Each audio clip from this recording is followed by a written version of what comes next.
Aujourd'hui, 26 sous!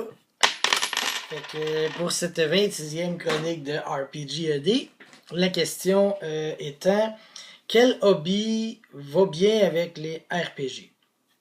Je me suis à ma vie, parce que dans ma vie, je ne fais pas que des RPG. Je fais aussi des jeux de société.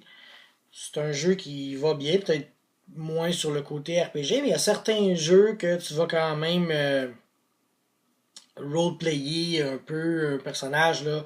Je pense à Power Struggle où tu joues un boss qui a aucune pitié pour ses employés, puis t'es sacs dehors, puis t'en engages des nouveaux, puis t'en abuses, puis tu corromps tout le monde, puis tu roleplay un peu un crosseur, tu sais.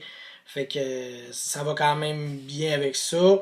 Ou il y a des jeux comme Lords of Waterdeep, où là, ben, c'est un jeu. Quand tu regardes le jeu, à sa petite l'expression, tu ramasses des ressources puis tu les dépenses.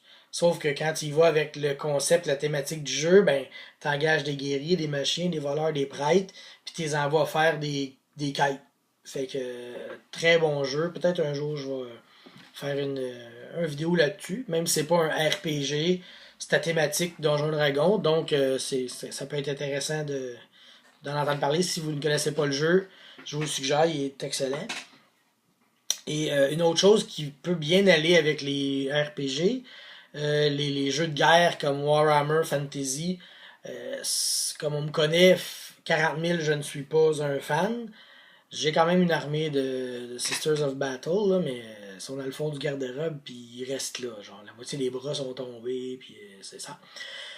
Je les ai pas recollés. Mettons Warhammer Fantasy, je trouve que c'est un bon jeu. Il y a peut-être moins de roleplay, là. Tu roleplay pas vraiment chaque petite figurine, genre, je vais mettre des pièges, je vais t'attaquer, tirer une flèche.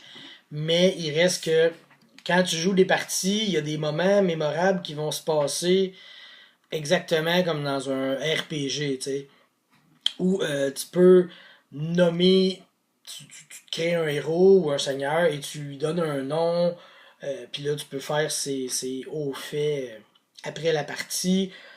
Même, je pense, dans les règles, il suggérait de donner des noms à tes escouades. Là.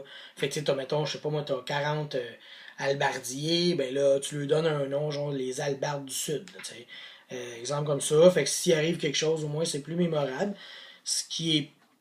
Bah, c'est pas une mauvaise idée, là.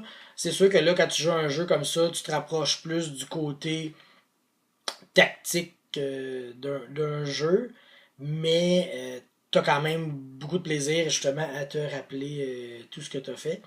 Fait que les jeux de société et les jeux de guerre, je trouve que c'est des bonnes additions aux jeux de rôle.